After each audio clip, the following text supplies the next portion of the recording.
So what we want to do is similar to what we did in the last deep dive. I'm going to call up 2 of our CEOs to sit with me on the stage and have a conversation. Before I do that, as I'm doing that, what I would like you all to do is just take a moment to say, what are my burning questions related to using data, collecting data, anything about data that I've been struggling with in my organizations? And as I welcome our CEOs up to stage, I'm going to ask to popcorn some of those questions up so that we make sure we integrate them. Okay, so think about that for a minute. While we're doing that, Bart and Shawn, can you join me up here?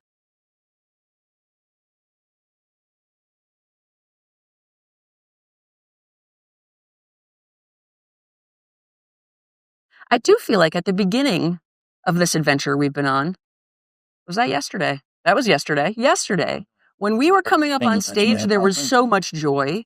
There was so much cheering. There was hype music. There was shouts. We got a little bit of it there, but it feels like it's dying out a little bit. So let me try that one more time.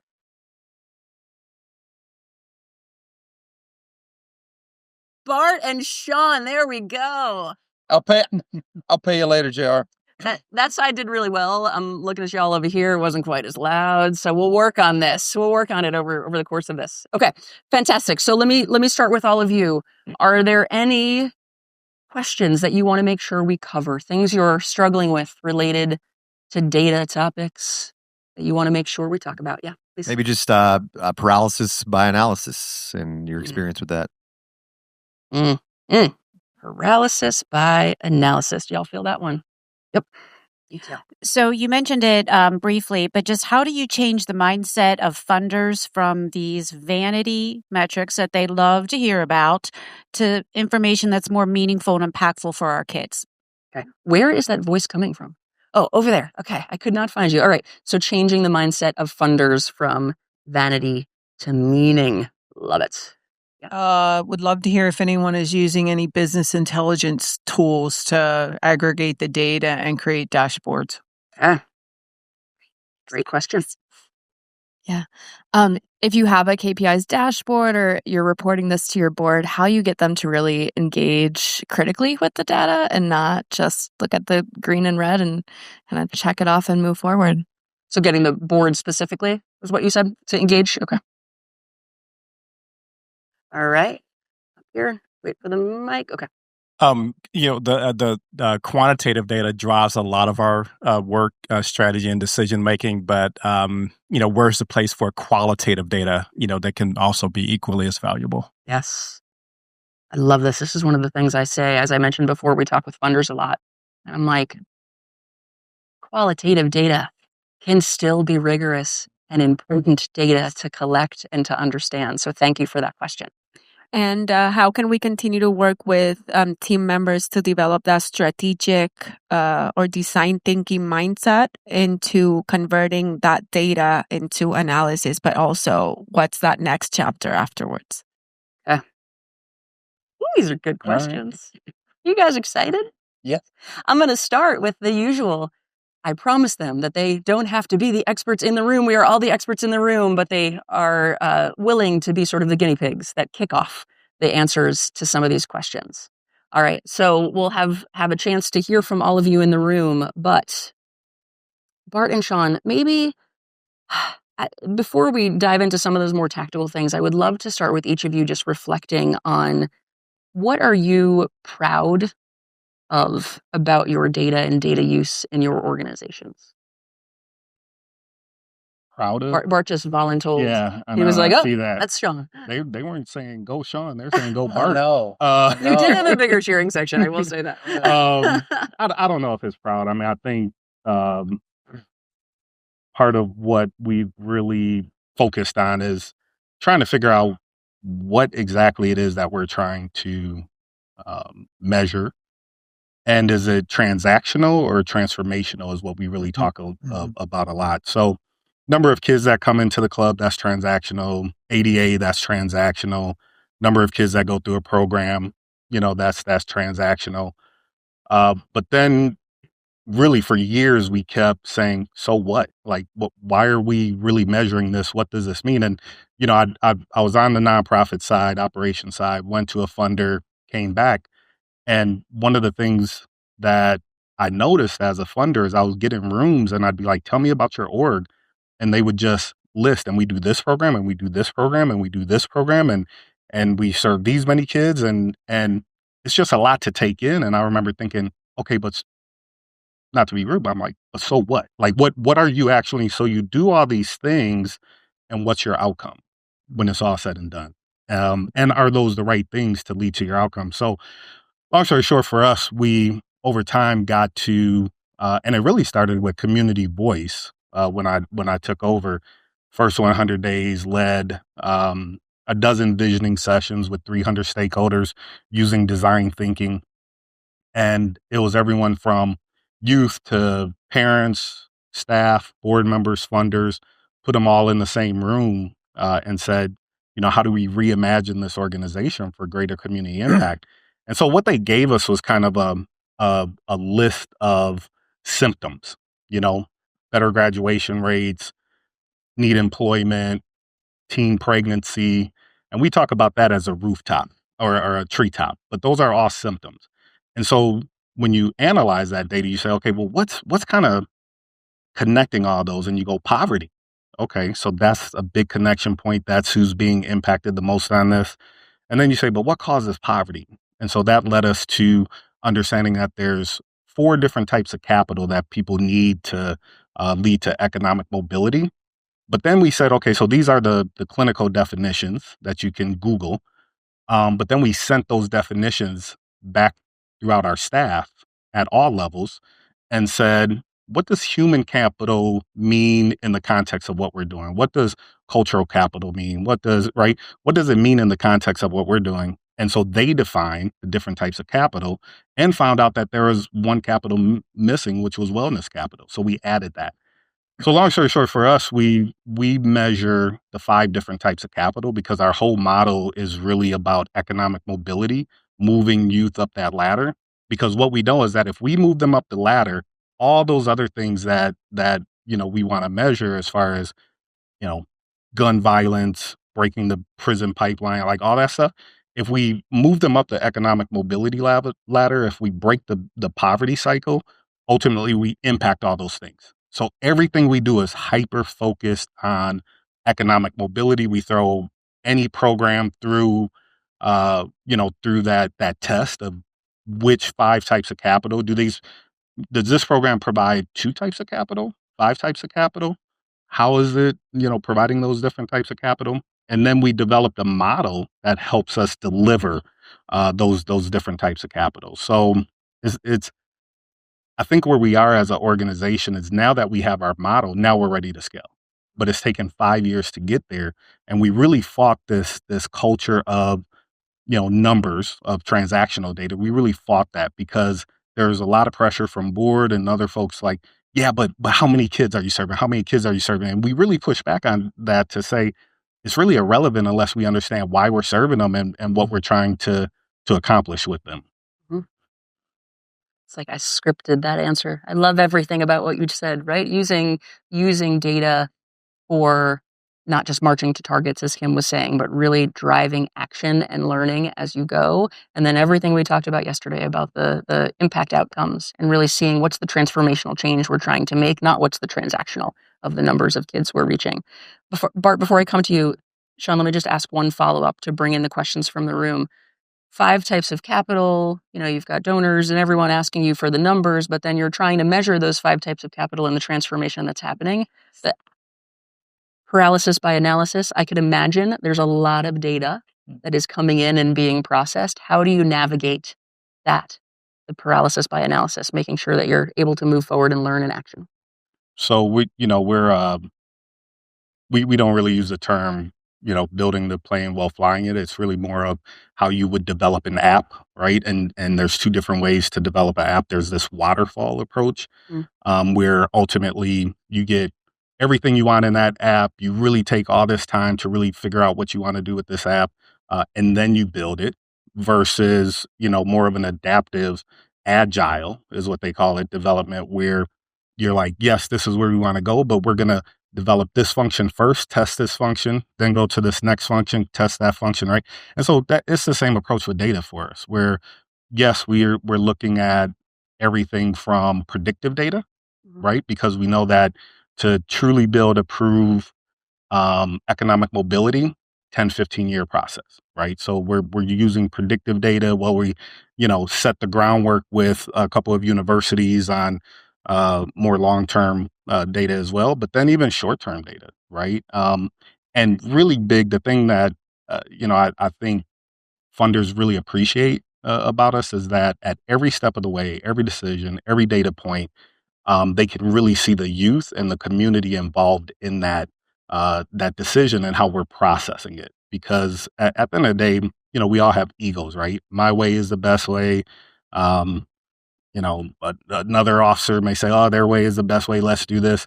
But if you constantly point back to what the community want and the community needs, I think that gives you a strong guidance. So, short-term data for us is great, and we get really creative with the data. How we do it. So, for instance, we get data points from many sources. Our program partners, we do obviously pre and post tests for the youth directly, but then also with our program partners, we're having them assess things like the kids' behavioral health, right? Are they demonstrating resilience week 1 compared to demonstrating resilience week 12, right? So we get data points from that standpoint. And then of course we get the data points directly from the kids, and we get data points from staff, not program partners, but from staff. And so we really use all of these different data points, and we use data points that are collected from the youth. So a great example of that is when we're doing the reimagine process on our club, we literally send our youth of the years for the 2 or 3 years running to all the clubs to collect data on what they'd want to see in their clubs, types of programs, all of that good stuff. And that was a really important data point for us. Okay, excellent. All right, so lots of good tips there about this sort of agile approach to data collection and use.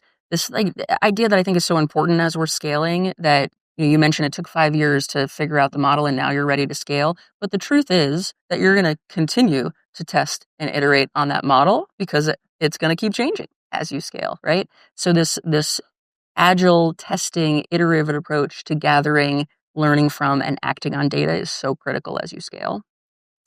And the idea of the sort of interim milestones. The transformation you're trying to get to, but how do we start moving? How do we know if we're making progress along the way so that we don't get paralyzed by all the data coming in? But And we one know last real thing.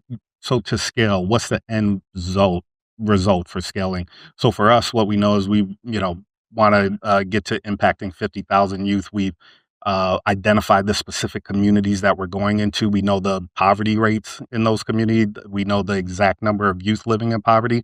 Yep. So what we know is at scale, there will be 83,000 youth living in poverty. Will impact 50,000 of them. So that means we have the opportunity to put 60% of youth living in poverty in our target markets on a pathway to economic mobility. So really understanding what that end goal is. It's not about 50,000 youth. It's not about specific programs, but it's about market penetration that leads to economic mobility in those target markets. it's about the magnitude of need that you're trying to scale your impact towards, and what part of that you're gonna tackle. Love it. Okay, Bart. So you might not remember the. I should have gone first. Bart. You never Bart, you tell never want us. to go after that. I mean, Let's go, Bart. thank you for Is the pep talk. Is that all your team over there? That's table 74 back there. Okay, we love it. So the question was, what are you proud of about your approach to data as an organization that you want to share? You said something. It's about what your community wants, and in Knoxville, Tennessee, there's a lot of providers. There's a number of youth serving organizations that do good work, and somewhere along the way, we said we've got to go from being one of to being the. And what was going to differentiate us? And I look at them and I go, okay, yeah, they do good work. Yeah, they do good work. But we know, and we kind of adopted this mantra, if you will.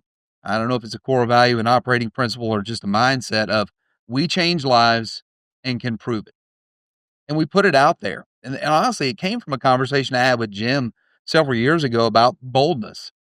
And how often do we say we change lives in our clubs? But can we prove it? And how do we prove it? And so we've got those stories. Every organization in this room has stories of life change for kids.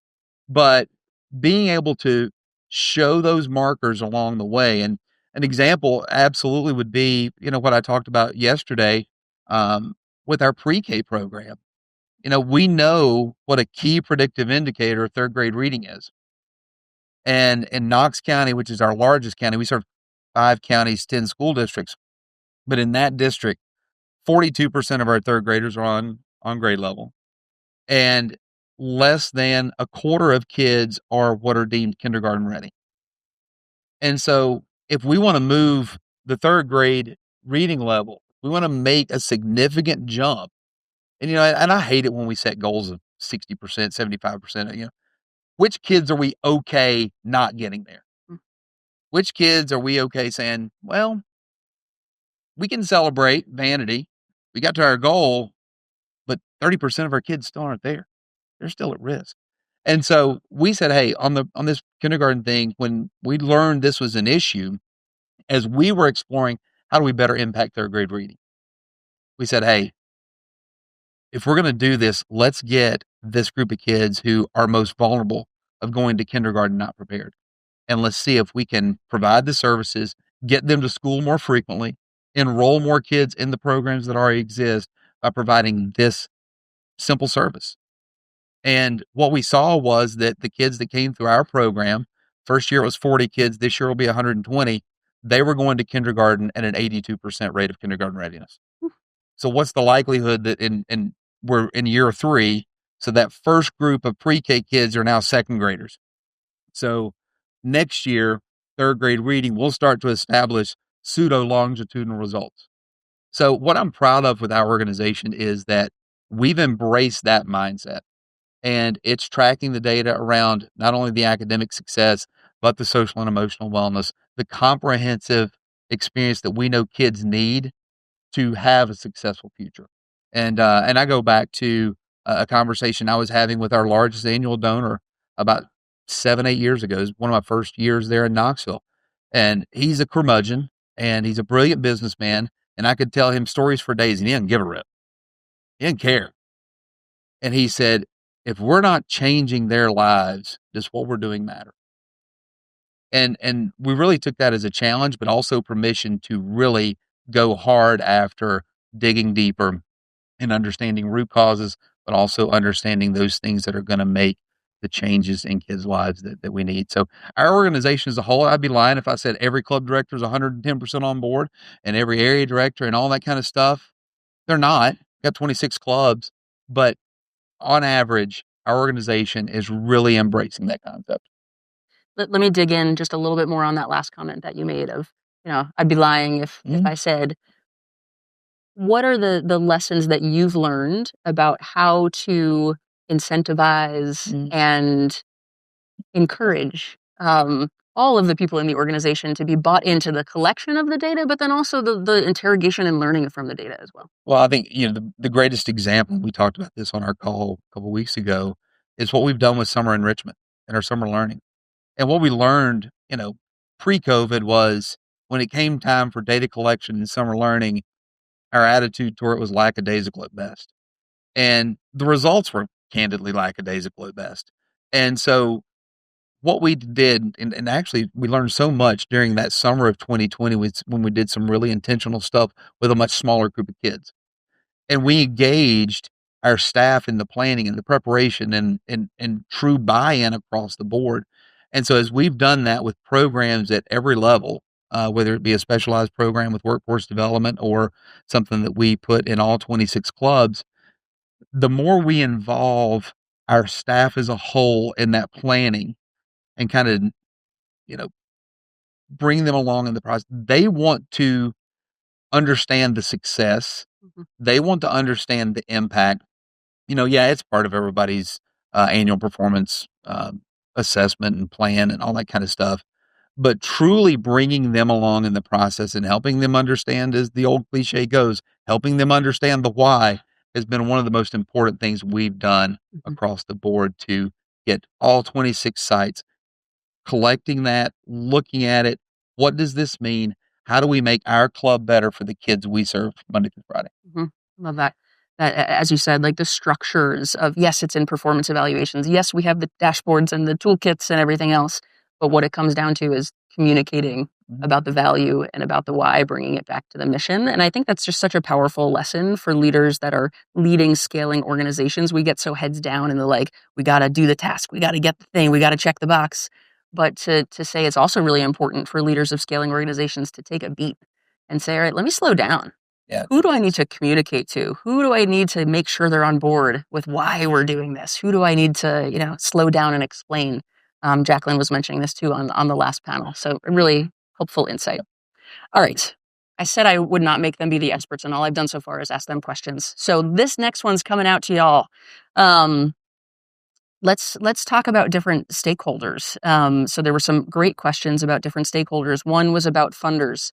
How do we, if we want to move from vanity metrics to more action and learning, how do we get our funders on board? Because they don't always see that the same. So what are some insights or reflections, tips from the audience about that topic? How have you worked with funders to try to get them on board with the type of data that you think is important versus what they might be asking for?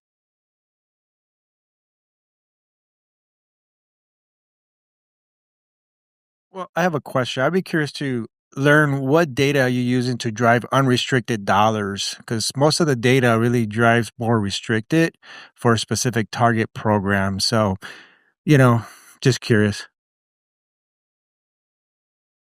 For us, one of the things we're doing right now is we present kind of the formula for impact as a whole.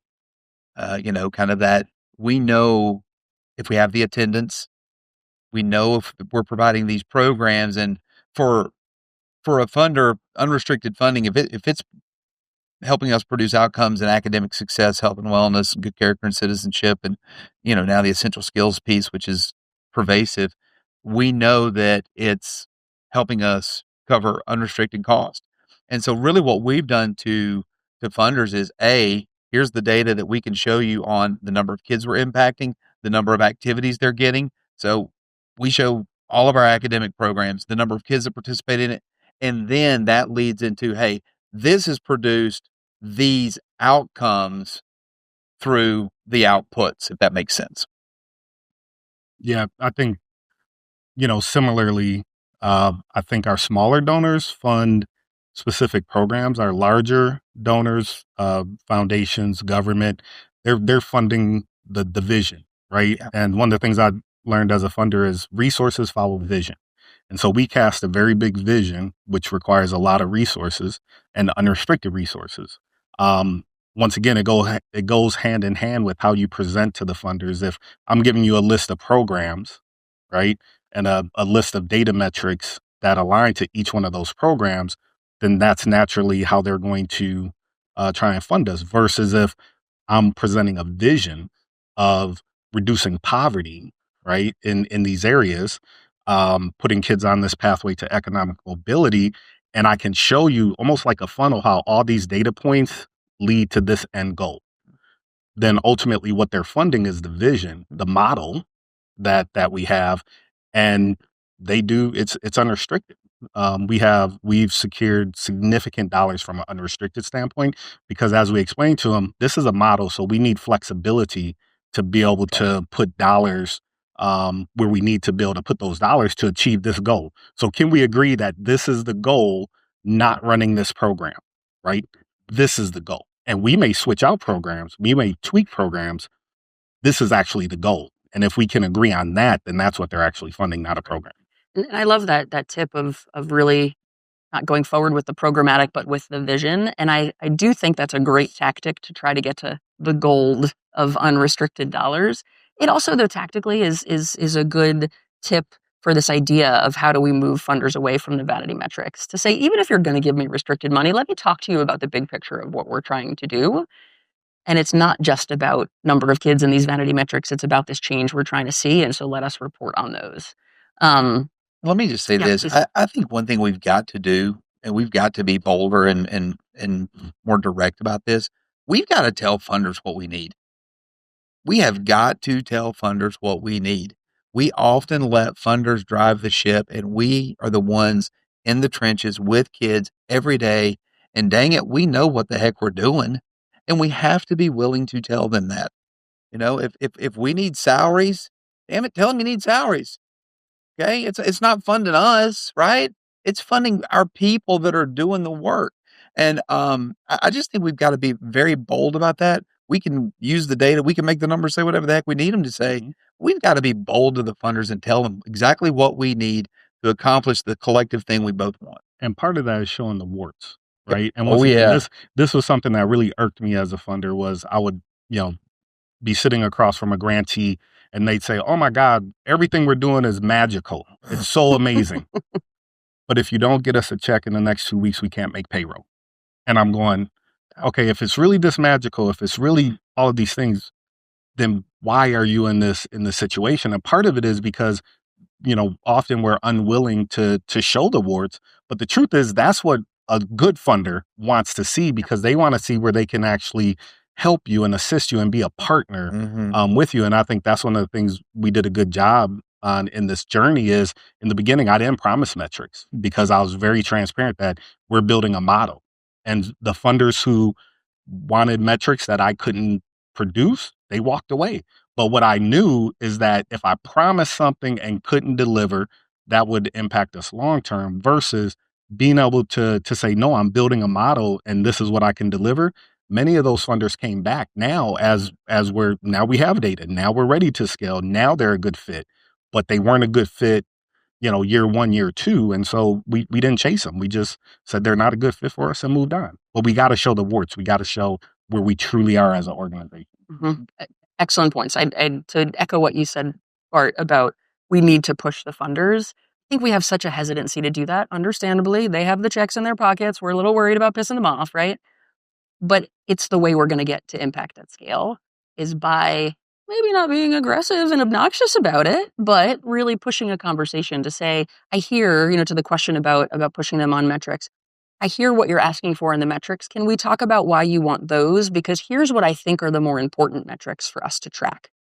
But maybe there's a good reason you want that one, and let's have a conversation about it, right? But to push them to ask why and to show the vision of what you're trying to do, I think is super important. And then, Shawn, your point about showing the warts, as I said, we've done work with funders of scale, and they really want to hear that. I think there's a link in your book and additional resources to an article we wrote on, it's called Why We Didn't Fund Your Scaling Plan. And it is from tips that we've heard from funders about what the red flags are for them and why they don't fund scaling plans. And one of them is you say, there's no risk. It's perfect. We're good. It's perfect. I mean, we all know that's not true, right? Mm-hmm. And so they want to be part of that conversation. So I think that's a really important note to make. And it brings me back to our Vision Spring story too yesterday of returning the money, but didn't actually get returned. The reason why is because those funders were so impressed by the way Vision Spring was analyzing their data, learning from it, pivoting and making changes so that they can achieve the big vision that they wanted to achieve. And the funders say, all right, you bombed this one, but we love the way you're talking about it and learning from it. And we see where you're going next. And we want to give you all that money to take it to the next thing you want to do and more is how that story ended. So using your power, even with funders. Okay. Terrible about my timing, so I'm trying to pay attention to the clock because I know I'm sitting between y'all and lunch. All right. Let me do a quick popcorn up, Bart, Shawn, if you have an answer to this, but others as well. The question about, are people using business intelligence tools? And if so, what? Which ones, I guess I would say. Either one of you, others, business intelligence tools that you're using?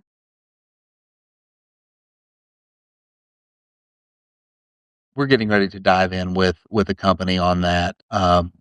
We've been in conversation for a couple of months now, and so we're getting ready to dive in on that. And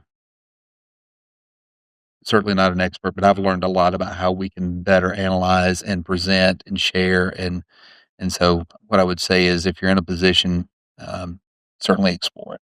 Okay. And maybe this is, if I don't see other answers coming up around the room, maybe this is an area for further conversation for leveraging what you're learning in these conversations and what others are, having national help do some research on different business analysis tools. Of course, also my Club Hub, excellent tool out there for you, but other tools as well that might be supportive of the journey to do some research and help share about insights there. Okay, we're almost out of time. So I just want to end with both of you asking, as it relates to data and using data to learn and drive scale, what's your one thing that you wish someone had told you earlier in the journey? And I wish somebody had pulled me aside and said, Bart, XYZ. Question that I don't have a good answer to yet.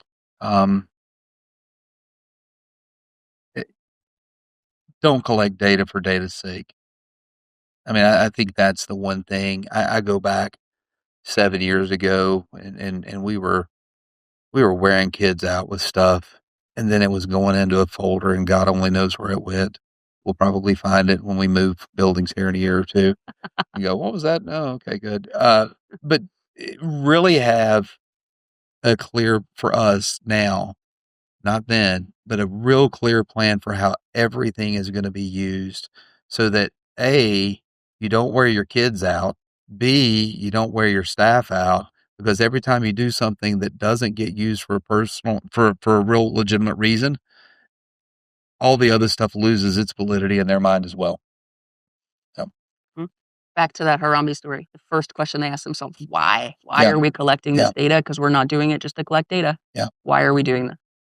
Shawn, what about you? Yeah, I would say probably just leaning into, I don't know if controversial data is the right phrase, but, as you're doing the data analysis, things, reveal themselves. And sometimes when you know that that's going to be controversial in your organization, you tend to kind of slow walk it a little bit sometimes. So for instance, we did away with the drop-in model. We saw that was a major barrier to scale for us. It caused inconsistency, safety issues, like they're just for our organization. But I knew it was going to be because that was literally the culture, right? That drop-in model. And so I wish I would have attacked that a lot sooner because I think we'd be much further ahead with what we're doing if I had attacked it when I first saw it. But I listened to some of the team around me, which may not be a bad thing, but they were like, "Ooh, you don't want to kick that nest right now," because we're changing so much. And they said, "You don't want to attack that right now." And I listened to them, but now when I'm seeing the outcomes of doing away with the drop-in model, I'm like, damn, I wish I did that when we first kind of did the analysis to say that's for our economic mobility model, which is so much based on skill building, to have the drop-in model, and it creates this culture. So when you're doing workforce, especially early on, and it's this culture, you're trying to professionalize the culture, the kids coming up through the program, they were so used to a drop-in that even because they were getting paid, some days they didn't show. And it was very acceptable in the current, the old culture to do that because it was just a drop-in model. So we had to blow up that whole model and really, do away with it. But I wish I had did it earlier. Excellent advice points. We have a few minutes left, so I'm going to ask for any other answers to that question. Is there anybody else that wants to share something that they wish they had been told earlier or known earlier about using data to drive scale?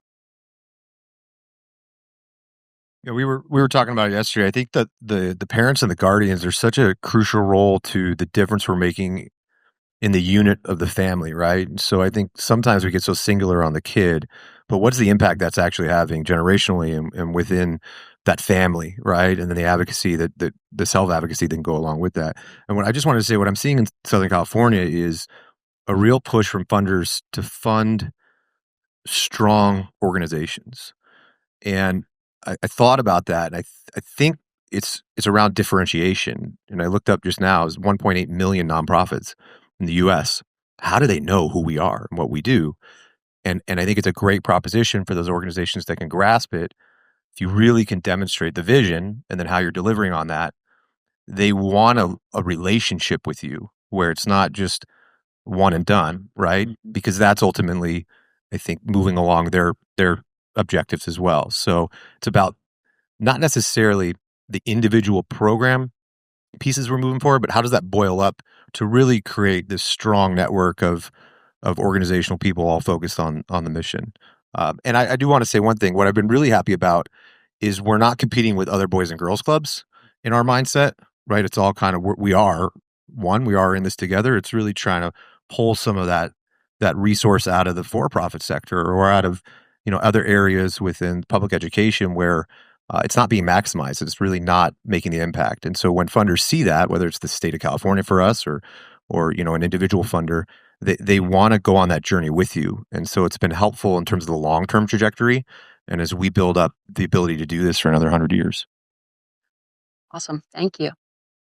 Okay, great. All right. With that, we welcomed you to stage with cheers and applause, and we are going to thank you and ask you to get the heck off stage with cheers and applause. Lunchtime. Bart.